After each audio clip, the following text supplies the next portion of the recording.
Всех приветствую на канале Мистика. Найдены страшные человеческие останки. С момента смерти всех этих людей прошли века и тысячелетия. Какие же загадки и тайны прошлого хранят их останки?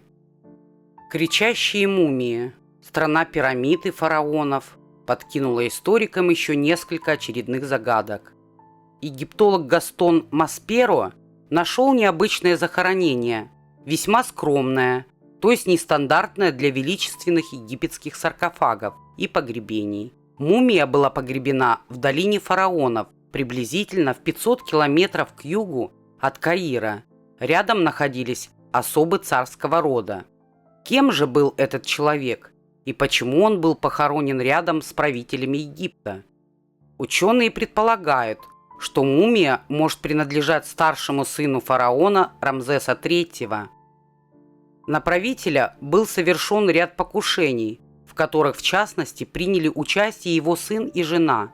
Некоторых участников пощадили, некоторым отрезали носы, а кого-то казнили.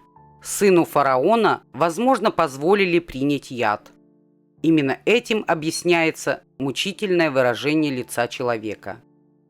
Извлекая мумию из саркофага, чтобы ее разбинтовать, обследовать и передать музею, Гастон Масперо обнаружил тело. На нем не было каких-либо украшений. Оно было завернуто в овечью шкуру. Древние египтяне считали овечью шкуру символом порока. Все конечности мумии были связаны, а на лице застыл крикий рот. Среди археологов эта жуткая находка получила название «Неизвестный человек Е». Почти все эксперты единогласно выдвигали свои мнения относительно смерти покойного, отравления, жесткие пытки, погребения заживо. В наше время новое поколение археологов развеяло эти догадки предшественников. После мумии Масперо также было обнаружено еще несколько кричащих экземпляров в различных гробницах по всему миру. Исследовав их, пришли к выводу: если во время мумифицирования мертвецу не подвязать челюсть, как требовал ритуал, в ходе распада ткани челюсть открывалась, и на лице застывала такая вот маска ужаса. Иногда ремешок или веревка съезжали с челюсти или рвались. Следующая находка – безголовые викинги.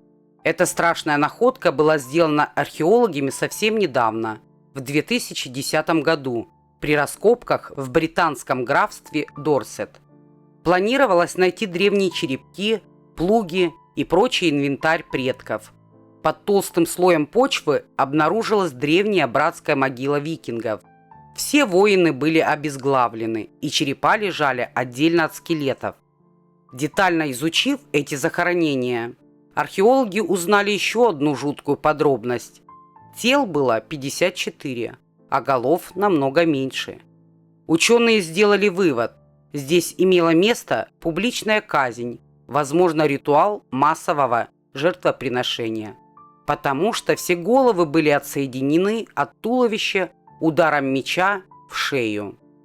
Примерная дата захоронения – 8-9 век нашей эры. В то время англосаксы терпели разбойничьи набеги скандинавов. По всей видимости, это был вариант показательной расправы с врагами, чтобы другим было неповадно. Еще одной страшной находкой стало кладбище младенцев. В ходе раскопок древней канализации времен Римской империи около израильского города Ашкелон рабочие наткнулись на целое кладбище младенцев. Тысячи маленьких косточек и скелетиков. Там нашли останки примерно сотни детей.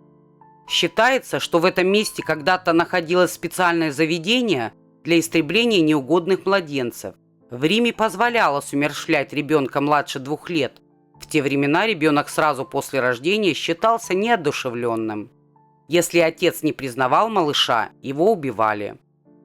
Среди загубленных младенцев, возможно, были и внебрачные дети местных путан. А вот мальчиков не везло больше всех. Их убивали тотчас же после рождения.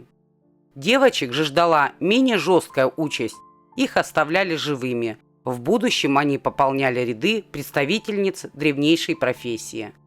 В Римской империи детоубийство было довольно распространено. Одним из первых этот обычай осудил греко-еврейский философ Филон Александрийский. Впоследствии данная практика жестко порицалась приверженцами христианской религии. Странные и страшные находки таит в себе наша земля. Итальянская девушка-ведьма. Эта находка является примером того, как в средневековой Европе боролись с ведьмами. На юге Италии, в коммуне Сан-Каладжеро, в 2015 году был найден скелет, принадлежавший девушке в возрасте 15-17 лет. Жила ведьма примерно в IX-XV веках. Тело ее сожгли, а останки бросили в яму. Саму же могилу накрыли тяжелыми плитами, чтобы ведьма не смогла, так сказать, восстать. Иногда жертв обезглавливали, клали им в рот кирпич или же расчленяли. Ученые, изучив останки девушки, пришли к выводу: убитая была не совсем здорова. Она страдала от паротического гиперостоза, который бывает результатом железодефицитной анемии. Лицо девушки, возможно, было довольно бледным, и она часто падала в обморок. Считается, именно заболевание и послужило причиной обвинений в колдовстве. А годом раньше в том же районе археологи нашли останки 13-летней девочки, похороненной лицом вниз. Эта находка также наводит на мысль об обвинениях в колдовстве. Эци, ледяной человек, очень знаменитая мумия всех времен, найдена совершенно случайно немецкими туристами в Эцтальских Альпах в 1991 году. Останки сохранились очень хорошо. Вначале подумали, что это погибший альпинист. Сделанный радиоуглеродный анализ показал, возраст находки составляет примерно 5300 лет. И оказалось, что это старейшая из мумий, найденных на территории Европы. Похож Эци на существо из иных миров. Причиной гибели ледяного человека ученые считают стрелу, пущенную ему в плечо. Наконечник зашел очень глубоко, и погибший не смог его извлечь. Мистической и страшной эта находка стала считаться тогда, когда стали происходить странные и загадочные смерти с людьми, контактировавшими с Эци. Кто-то погиб в ДТП, либо попал под лавину, или стали жертвами различных заболеваний. Еще одна находка археологов – мумия из Килакитсока. Килакитсок – это археологический памятник на полуострове Нуусуак, расположенном в западной части Гренландии. Слава памятнику принесла жуткая находка. В ледяной могиле были обнаружены останки 8 эскимосов примерно 1475 года. 4 тела сохранились очень хорошо. Они были захоронены под скалой при низкой температуре. В первой из могил были обнаружены тела 6 взрослых и 2 детей. Особенно страшной оказалась мумия полугодовалого младенца, которого по традициям эскимосов, возможно, похоронили заживо. С высокой долей вероятности ребенок страдал от синдрома Дауна. Взрослые мумии примечательны татуировками на лице. Был проведен анализ ДНК, выявивший родственные связи между погребенными. Хорошо сохранилась одежда, сшитая из шкур оленей. Всего ученые выявили 78 предметов одежды. 4 мумии можно увидеть в наши дни в Национальном музее Гренландии. Вот такие страшные, жуткие и необычные находки находят в наше время археологи.